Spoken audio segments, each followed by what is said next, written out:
song is called On Top of Their Game. It's from Surfer Joe. It's from the World Traveler release, which you can find over at surferjoe.bandcamp.com. I wanted to play this because Surfer Joe is on tour right now. Head over to surferjoe.net and check out their tour dates. They've got shows coming up in March.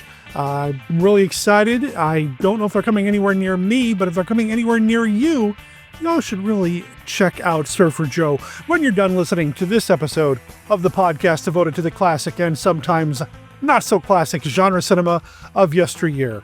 This is The Bride of Monster Kid Radio. I'm your writer, host, producer, Derek M. Cook. I'll make sure there's a link in the show notes to surferjoe.net over at monsterkidradio.net. You can also find them over at surferjoe.bandcamp.com. However you check out Surfer Joe, let them know you heard about him here on The Bride of Monster Kid Radio. This week, we originally were going to have Beth back on to talk about the hideous sun demon, but if you follow me on social media, if you follow the podcast on social media, you already know that we've had to change our plans up a little bit.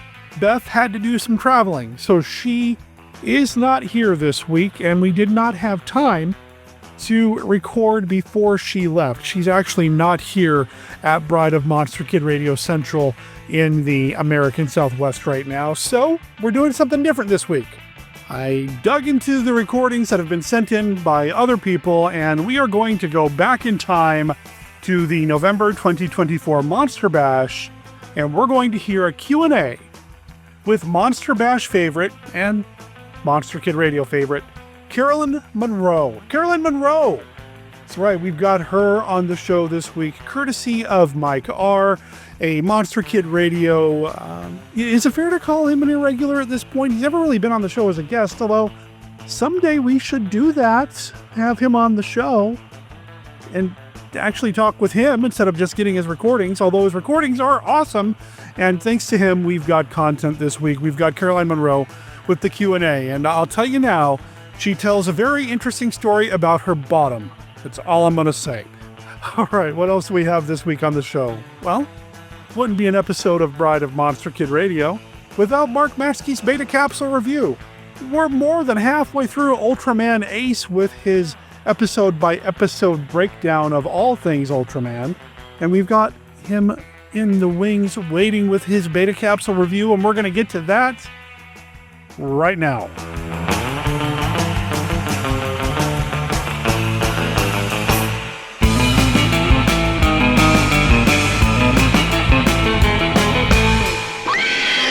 For dear life, hold on to your blood. Because your blood is their life. Because your nightmare is their reality. They are history's deadliest vampires, creating the panic only one man can stop. Captain Kronos, vampire hunter, with death at every doorway, trembling in every heart. Now, the terror must be challenged. Who lives to destroy the curse? Kill me! Kill me! Who duels to battle the undead? Her youth will pulse through your veins, my darling. Who dares to bleed the bloodthirsty? Yes, you bleed, my lord. At last, horror has met its match. Captain Kronos, vampire hunter, from Paramount Pictures, rated R, under 17, not admitted without parent. Lovers and adventure seekers, attention! If you're 6, 16, or 60, you're gonna go out of your skull for the most out-of-sight, mind-stretching trip of all time. In fact, it's more than a trip, it's a voyage. The Golden Voyage of Sinbad. It makes Kung Fu look like chop suey. Just you wait. The Golden Voyage of Sinbad features the superhero of superheroes, Sinbad. Sinbad takes on the one-eyed centaur. He goes to the land of the green skulls and battles the six-armed goddess with a slashing swords. He then zaps a flying devil and a magic demon. But all that is just for starters. The Golden Voyage of Sinbad is filmed in the mind-blowing miracle of Dinorama. Dinorama will put you right in the middle of very heavy action. You see it, but you can't believe it. The Golden Voyage of Sinbad from Columbia Pictures, rated G, general audiences. Have an adventure. Go Sinbad. Have something to share with Bride of Monster Kid Radio? You can email the show at monsterkidradio@gmail.com, or you can call and leave a voicemail at 360-524-2610. 2484. Live from the Land of Light in Nebula M78, home of the mighty Ultra Heroes, it's Monster Kid Radio's Beta Capsule Review.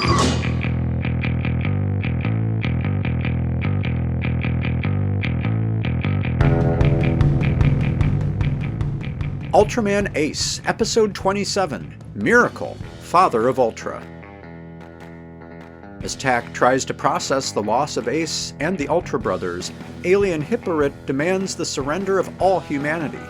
Captain Ryu flatly refuses, but faces resistance from civilians and uncertainty within his own squad.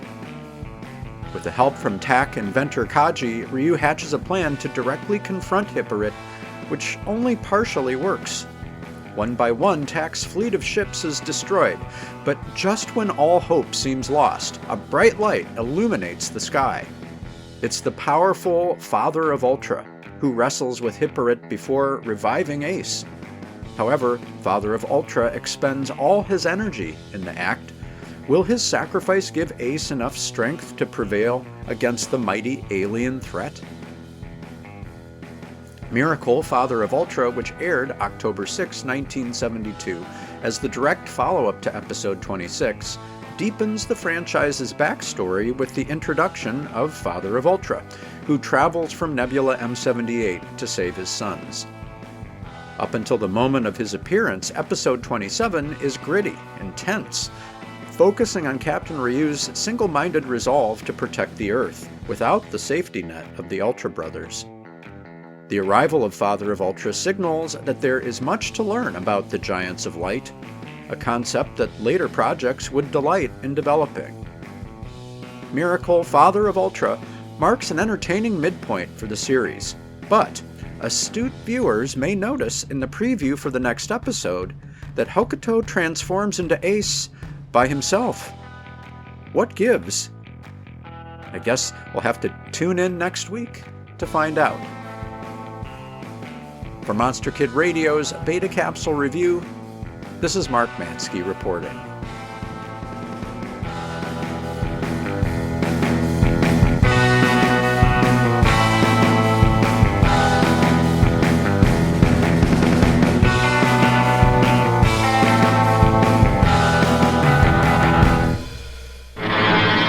Dracula is back. In the first now Dracula movie, Dracula AD 1972. And with this new motion picture, an unrivaled event, Horror Ritual.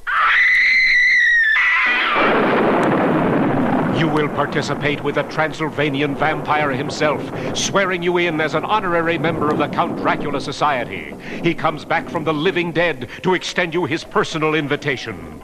Join me in the horror ritual. You heard it with your own ears from his blood-red lips.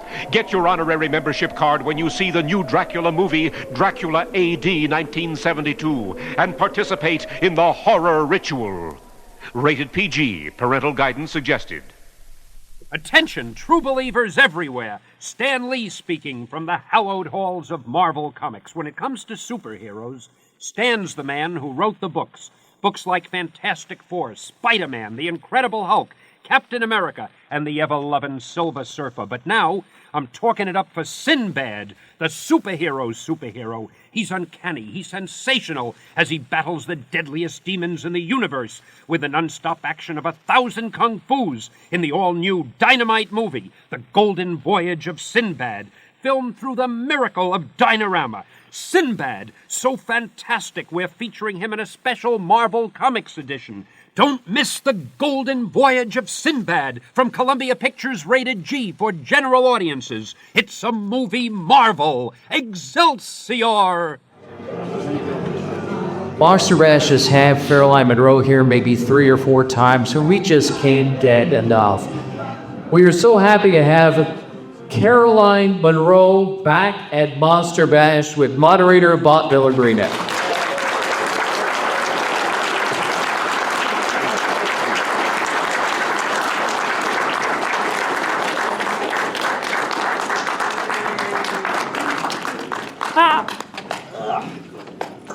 Oh my goodness, that's so lovely to see you. So lovely. Hello, Mick. How are you doing? Lovely to see you. You're such a warm, beautiful bunch of people. And I feel very at home here. I love it. Yep. We've been here a few times at this point. You've done a few of these Q&As, and always a pleasure having you, Carolyn. All of them. And you're so good at it. Well, I mean, I can remember back in 1977, I went to the movies to see a James Bond film, The Spy Who Loved Lady Acted. And that turned out to be my favorite James Bond film. You're just saying. And no, seriously, absolutely. I love that film. And I never thought that at some point in my life, I would be on stage talking to one of the stars. I mean, it's just a wonderful experience. And you're so great with the people, so kind. Sweet. We certainly get, let's hear it for Carol.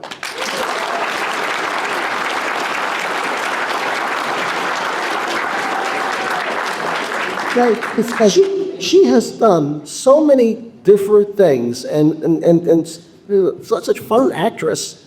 And I'm going to give you a little reason why she's such a fine actress. We were talking about this earlier today during filming of The Spy Who Loved Me. If you remember the scene where they're going, she's coming in on the boat going to Sardinia to meet Bond, and the Russian spy was with him. And you were on the boat. I was on the boat. And there was a situation aboard that boat, wasn't there? Not in the beginning. But when there was a. Yes, something occurred. Yes. We kind of rehearsed it, but we hadn't gone out to sea at that point. And it was Louis Gilbert was at the helm, not at the helm of the boat, but he was our director. Wonderful. And Roger and Barnaba, what a lovely Barnaba, were waiting for me to draw up on the speedboat. Anyway, we set off at a great speed out to sea in this beautiful river, very fast, if anybody knows about a speedboat. I don't.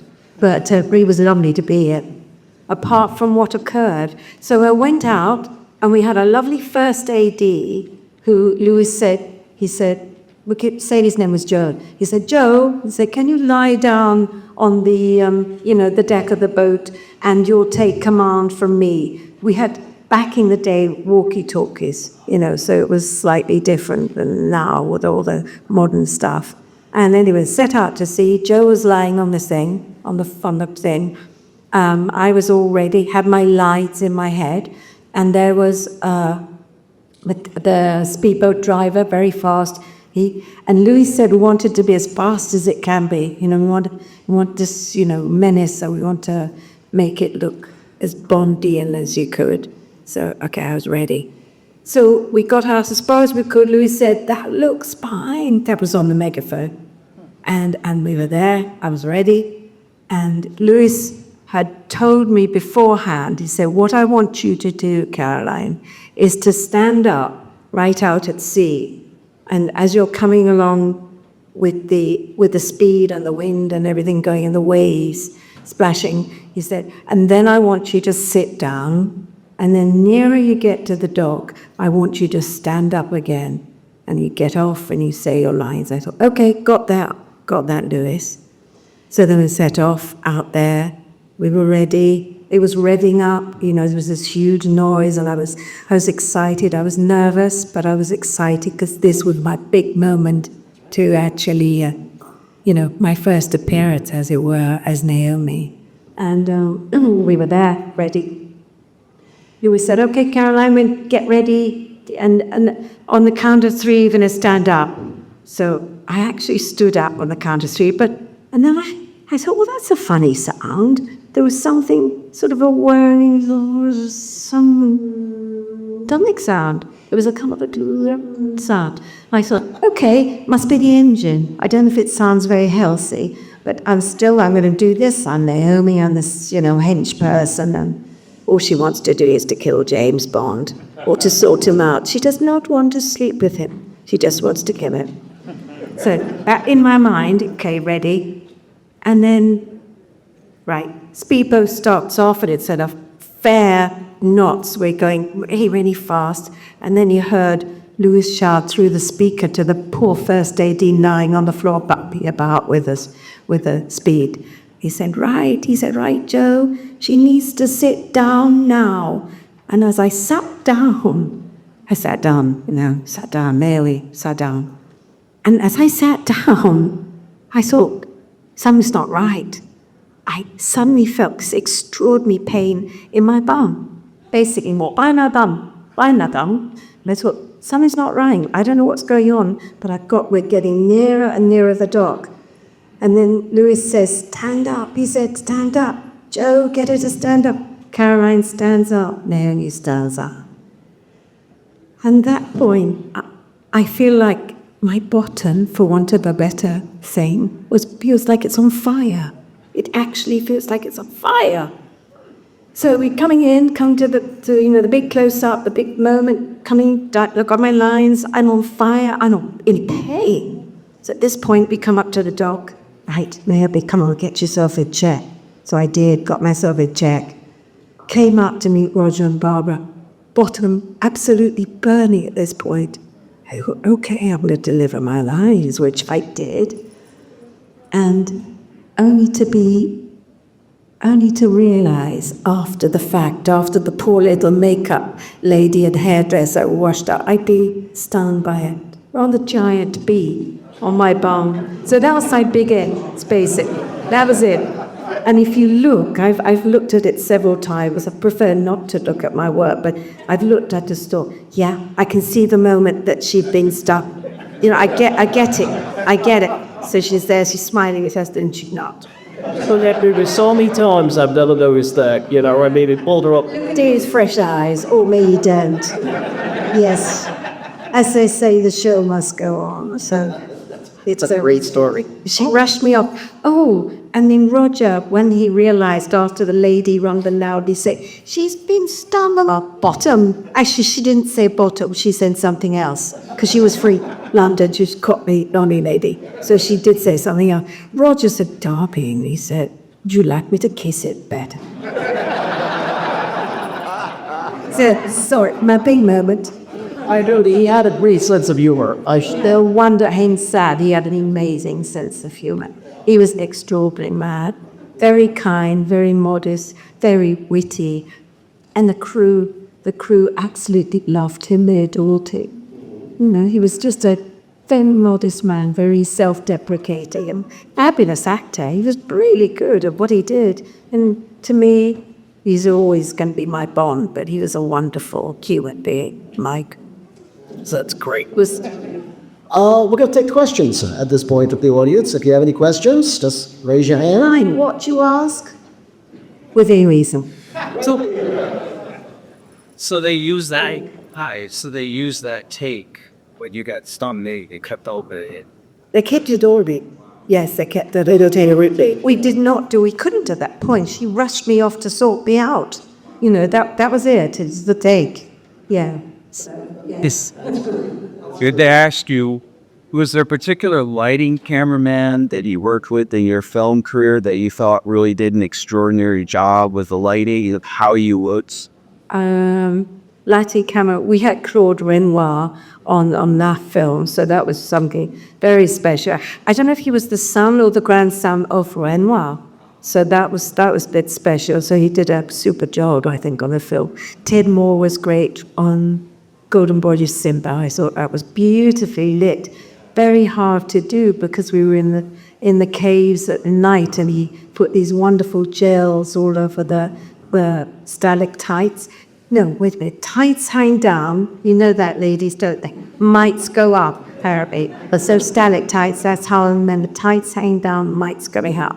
But he did a beautiful job with the lighting in that regard. But him, Ian Wilson, who did Comus, which is the one you just seen, he did a really sweet job with the filming, I think, because it was all time budgets, so not much money.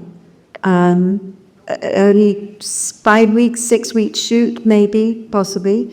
But he did a beautiful job. And I liked it so much because it was all shot outside. So it had a really naturalistic feel to it, and I think that was good. But also, one last one, and I can't remember his name, but Luigi's wonderful, I think it's Roberto Di Torrio. He was in Italy. I mean, they do the best lighting. I mean, they know how to light a woman. It's, you know, and then, I mean, David Hasselhoff, it's so beautiful. No, they felt quite, ooh, yeah. A bit more mascara, please. David's bought that, a little bit more. You worked with so many great stars. I mean, among them, Christopher Lee, Peter Cushing.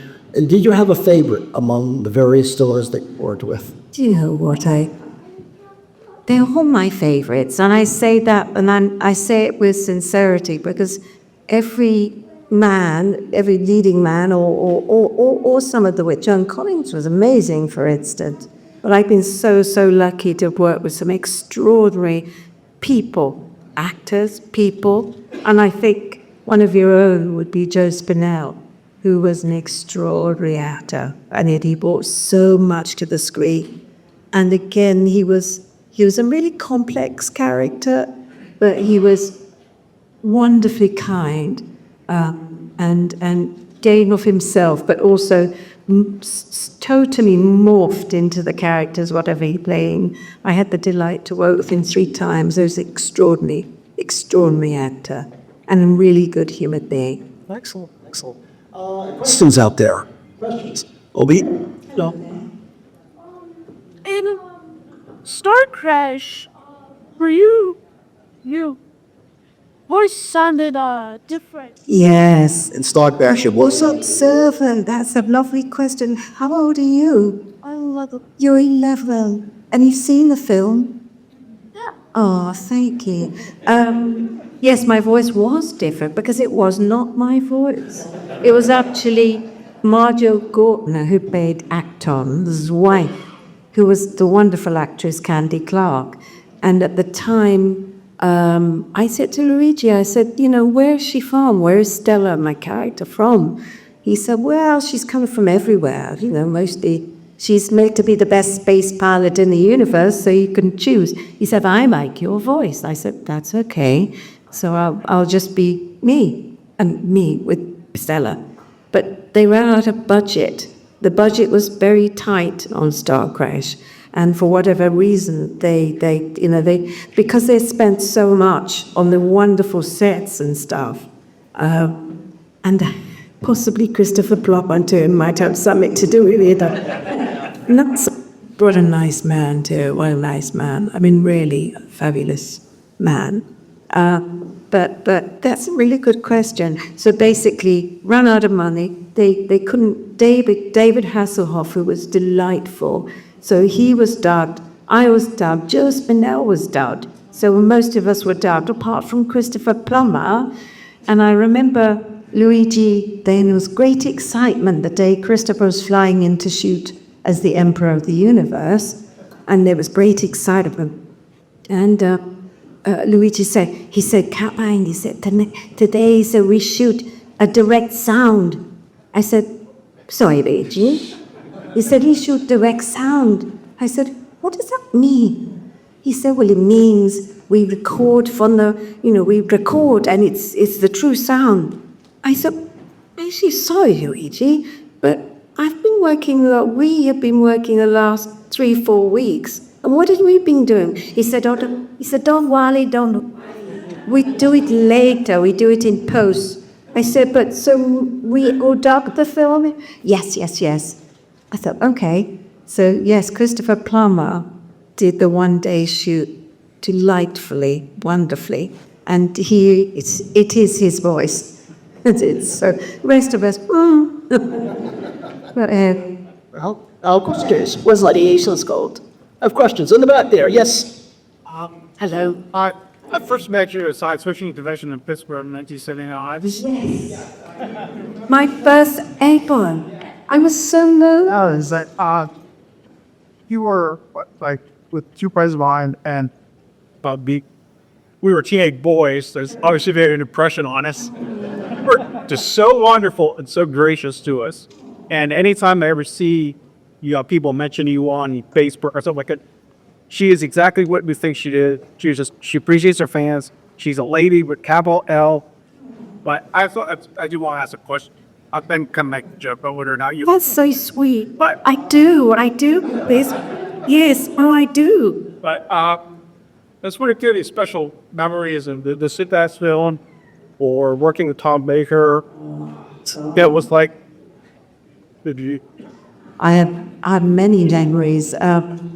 It was quite a tough shoot in a way because a lot of it was done in the caves in Arta, which is on the island of Mallorca. I don't know if anybody's had a chance to go there since Spain, outside of Spain. We did some studio stuff, so some of it was sets, but we also did a lot of location shooting. And in Mallorca, it was incredibly hot when we shot. And a lot of it was walking up mountains and things and through on beaches, pebbled beaches.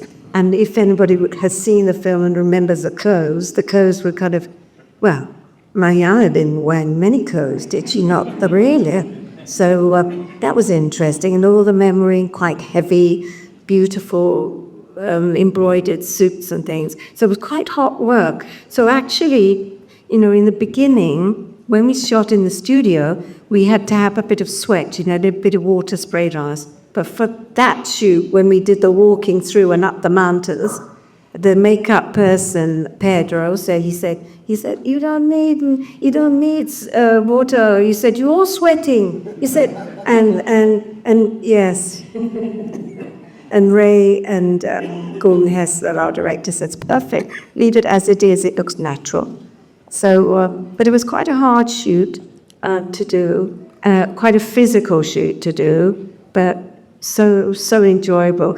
Oh, I do remember one thing, which was slightly scary, because and a lot of actors don't really want or feel they need, maybe mistakenly, stunt doubles. And for this particular, film, I didn't want it. So in one of the scenes, again, if you've seen it, I'd been kind of lifted up by troglodytes and stuck on this pole, basically, and we were walking up the sides of Mount Etna. Mount Etna, the volcano in Sicily. Yeah, Sicily. And at that point, it wasn't incredibly active, but it was active enough it smells like rotten eggs, if anybody's been up on a crater. So I remember Luigi saying, it was myself and Robot L, who was my husband, Judd, and Luigi said, Caroline, he said, can we go back just a little bit more so we get the top of the volcano, just down a little bit more? He said, need it on camera, looks good. I said, okay, Luigi, yeah, we'll do that. So we stepped back a wee bit, and Madam, I was in this kind of plastic spacesuit, slipped, knocked down the crater, but it was touch and go slightly. I cut my arm, and so Melik had to come. It's fine, as I say, with the bee sting, the show has to go on. So they patched me up, and then we went on and finished the scene. So it was an interesting shoot, but a lovely shoot. I had great fun, and working with Tom was delightful. He's the nicest, if anybody's ever met him. Has anybody ever met Tom? Had the joy to meet Tom Baker? Problem is he doesn't fly over to the States that much, but he's a super duper actor. He's fabulous and a really good human being. And funny. He's very funny. He calls me kid. I saw him not so few years ago, and we were looking in HMB record department, and he said, hello, kid. And I said, hello, Tom. And it's just lovely just to see him. It was lovely. Nice man. Happy memories for me. Questions? We have questions out there. Okay. No, Bear. How involved was Ray Harryhausen on set for Golden Boy? Oh, Harry Fogler's Ray Harryhausen on set for Golden Void.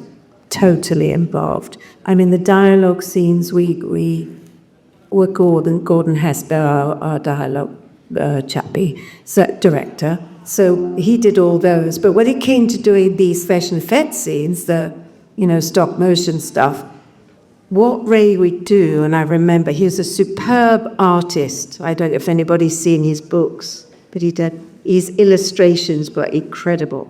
And that's how he'd create his creatures too, through all these wonderful drawings. So he'd show us, he'd show us the books. He said, right, he said, this is to all of us, all the team, John, Philip, Tom, everybody, what he required of us to do. So he showed us the creatures and what we were meant to do. And then we'd kind of block it through, knowing that there would be nothing there until post-production, when he would then put the creatures to what the actors had double-eyed. So he kind of created that. It was such a clever thing. So he'd walk us through what he wanted us to do exactly, and then his creatures would match us. Does that kind of make sense? If anybody knows about that sort of thing. And he's genius. It took him a year after we finished principal photography. It took the whole year by himself to put the creatures, to make them come to life. Extraordinary. We had Ray Harryhausen at one of our dashes years ago, and he was such an incredible gentleman, that wonderful dry sense of humor. Brilliant sense of become very modest, and again, I had no idea how extraordinary you were. Incredibly talented. And we used to, Ron and I would occasionally ask him about like a really bad B movie, and what was your opinion of the creature in this movie? And Ray would just look at us and say, I have nothing to say. Good impression. He was great. Questions? Anybody questions out there? No questions. I don't believe this. Well, here we go. Okay, what do we hear? Hi. A lady.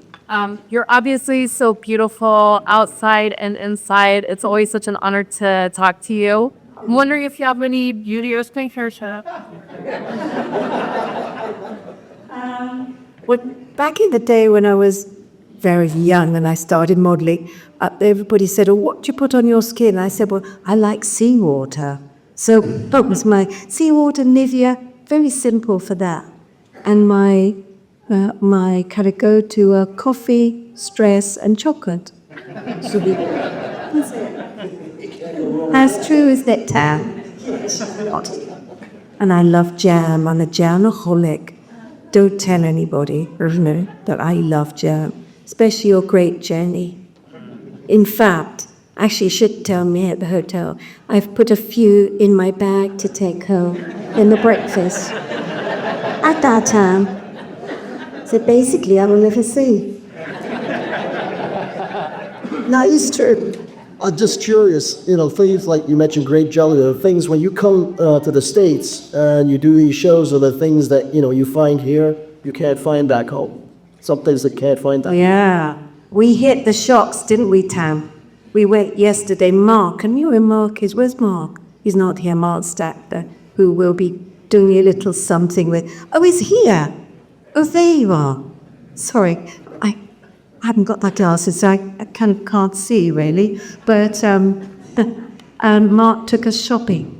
He was so patient, because all the girls, there's Martine, Tam, myself, and lovely Paulie, so we all went shopping. You must be a very patient man. He was a very patient man, and we were very long. In there. And he took a scenic route. I don't know where we went, and it was absolutely lovely. Shopping mall, and I did get a few nice bits from Penny's. Pennies. They're lovely. Some nice trousers and stuff. Yeah, so I do take a few bits back, and for my daughters back home. What are they called, those things? Swedish fish. Is that funny? They love them, and they've got new gelatine. So one of my daughters is a vegan, so that works for her. Yeah. Questions? Right over there in the back. Is there any director do you like working with, or actor? Director you didn't like working with, or an actor you didn't like working with? No actors. I've been blessed with working with some extraordinary actors. So there was one director I was a bit afraid of. He was a very good director, but he's Peter Sasti. He was a very, very good horror director. And I did a film with Joe Collins had about 4 or 5 different titles. It was called The Baby, I Don't Want to Be Born, The Monster Within Her. So and I found him quite scary. But, because he said, right, darling, he said, for this scene, it's a bed scene. I thought, okay. In a film, I play a stripper. I don't strip, and I don't dance, but I was meant to be a dancing stripper in this. And Joan Collins, who was married to Ralph Bates in the film, he was a very wealthy chap, and it taken her away for the stripper scene. Where am I going with this? Oh, yes. So basically, they hired a place in London, which is called the Burlesque Club. I remember that.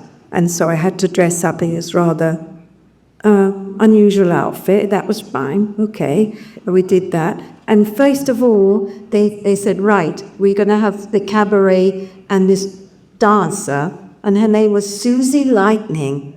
And boy, I've never seen anything like it. She was quite extraordinary. She came out and she had a whip and after that, Peter Sasser said, right, Carol, I said, I'm not going to do that. He said, no, we don't want you to do that. Just follow Susie around. Just walk around and wave your arms are up. So I did. I mean, I was fully clothed, but where am I going with this? Okay. And then the nightclub owner was a sleazy, wonderful actor called John Steiner, wonderful actor, worked a lot in Europe. Peter Sasty said, right, this is your lover, so now you go to bed. And he said, I will want you topless in the bed. I said, well, it doesn't say anything like that in the script. No, it really doesn't, and I'd rather not do it. He said, no. He said, I want you. I said, no. I said, I really don't want to do it. I think I can portray stuff without having to do that. I don't want to do it. So he's a bit huffy about it. Anyway, he did the scene. So I was a little afraid of him, but I did say no. Good for you. I did it. I did it as last episode.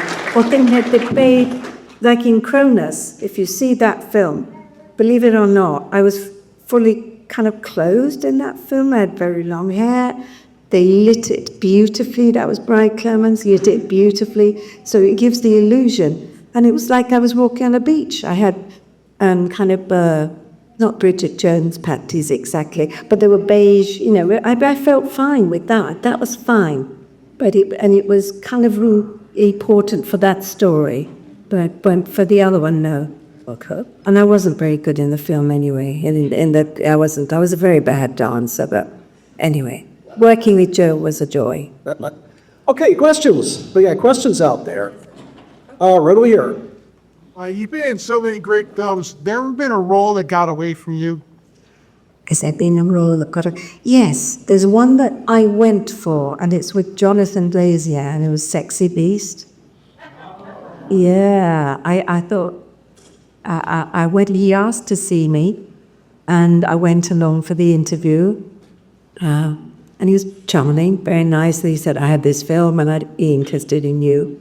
And then he gave me, I'm not very good, because I'm dyslexic, he gave me a page of dialogue.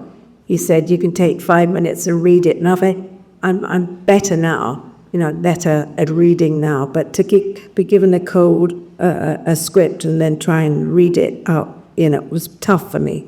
And also he said, I want you to do it in a really Cockney sort of accent. Okay, that's slightly damaging, because I didn't think I have a Cockney accent. Anyway, basically I didn't get the part, but Amanda Redmond did in Sexy Beast. She played the wife of Ray Winston, and she was amazing in that. So yes, I would have liked to have done that, to work with Ray Winston, who I admire. I think he's fabulous. And no, I didn't. There have been several films, really. But I just feel very fortunate and lucky to do the bits I've done. Excellent. Time for one more question. We have one more question right over here.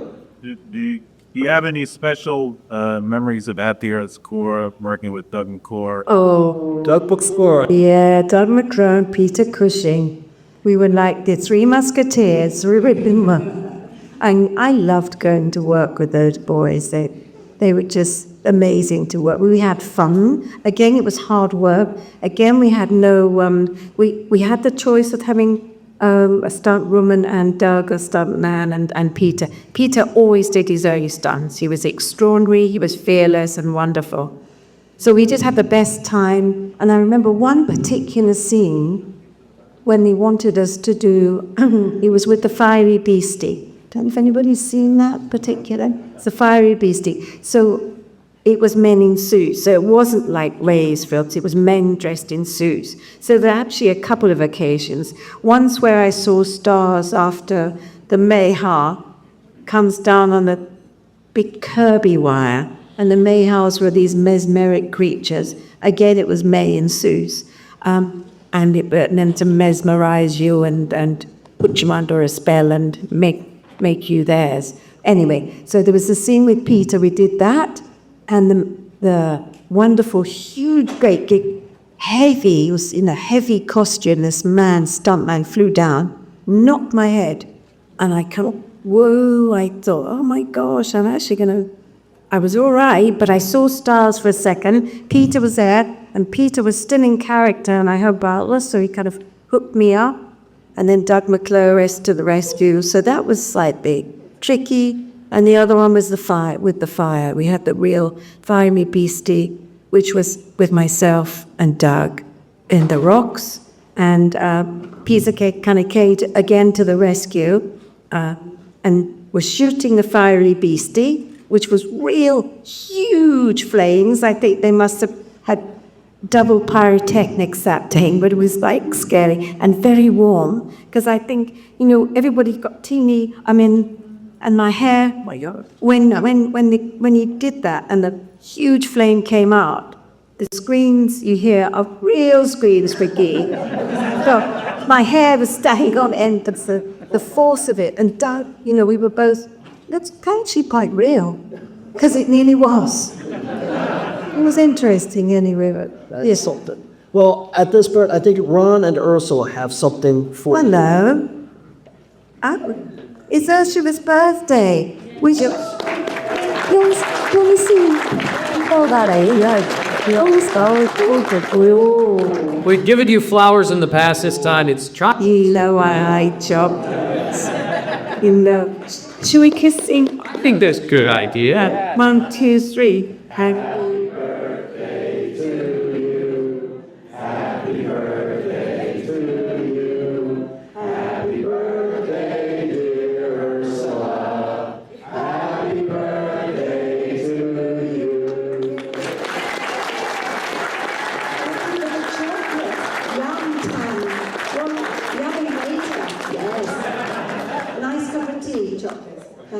Well, once again, I want to thank Darwin for being here. There's a group of that money that stopped by the table, and surely appreciate it. And thank you to you.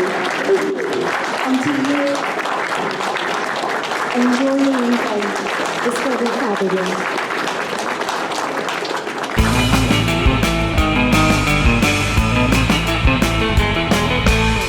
Well, that brings us to the end of this episode of Bride of Monster Kid Radio. Thank you for tagging along, for being a podcast listener with excellent taste and downloading the show. Also, thank you in advance, because I assume you're going to do this, for sharing the podcast with your friends online. Are you active on Facebook, X, Blue Sky, Reddit, Patreon, Discord, wherever?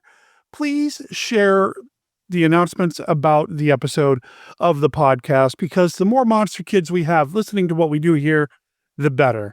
I love reaching out to new people and making new friends, and of course, strengthening my relationships with my existing friends that I've made courtesy of what we do here when we decide that we're going to become podcasters. Thank you for tagging along and being part of what we do here. I mentioned all of our social media outlets. You can find most of those over on our website at monsterkidradio.net. You're going to find links to everything that we talk about here on the show over there, including links to Facebook and all of that. Now, I don't have it updated with our Blue Sky presence just yet, but Monster Kid Radio is on Blue Sky as well.